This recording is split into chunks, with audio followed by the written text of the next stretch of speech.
on Crash Course Instrumentation, Episode 10, Calibration Records and As-Built Drawings.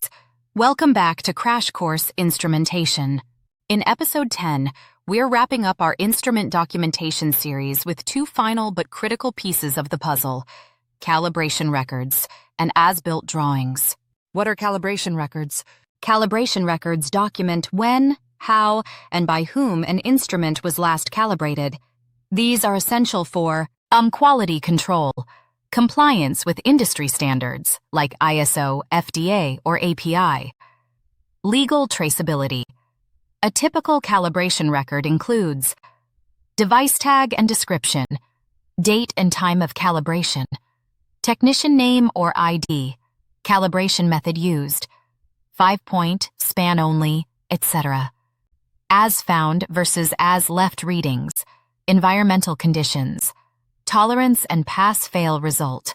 Example: if a temperature transmitter fails an audit, you'll be asked for the last calibration data.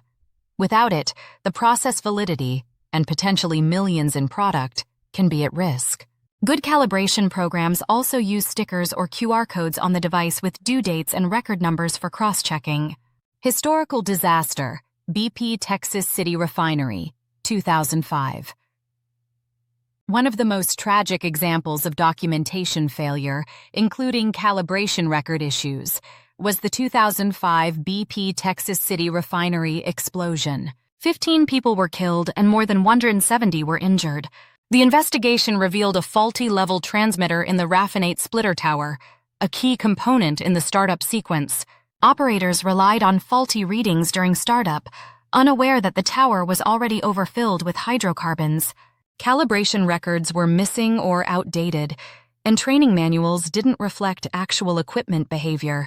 The result? A massive vapor cloud was ignited by a nearby idling vehicle. This disaster highlights why CAD documentation and calibration aren't optional. They're life-saving. What are as-built drawings? As-built drawings reflect the actual installation in the field, including any changes made after the original design. These are updated versions of P+ NIDs, loop diagrams, or wiring schematics that show actual wire numbers and terminations, correct instrument tag locations, deviations from design, valves relocated, split range updated, etc. Example: during commissioning, if you find a control valve was moved downstream or a wire was landed on a different terminal, the as-built drawing should be updated to reflect that. Techs often mark up prints in red, this is called a redlining, and submit the changes for drafting and document control. Standards and best practices. ISO recommends keeping calibration records on file for at least the length of one calibration cycle plus one additional cycle. Always reference the most current drawing revision when working on systems. Never assume a drawing is correct. Verify it in the field.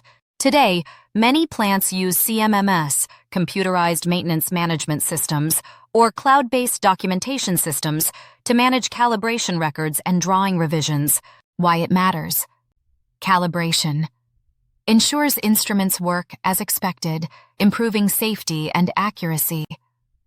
As-built drawings prevent errors, reduce downtime, and save technicians hours of guesswork together.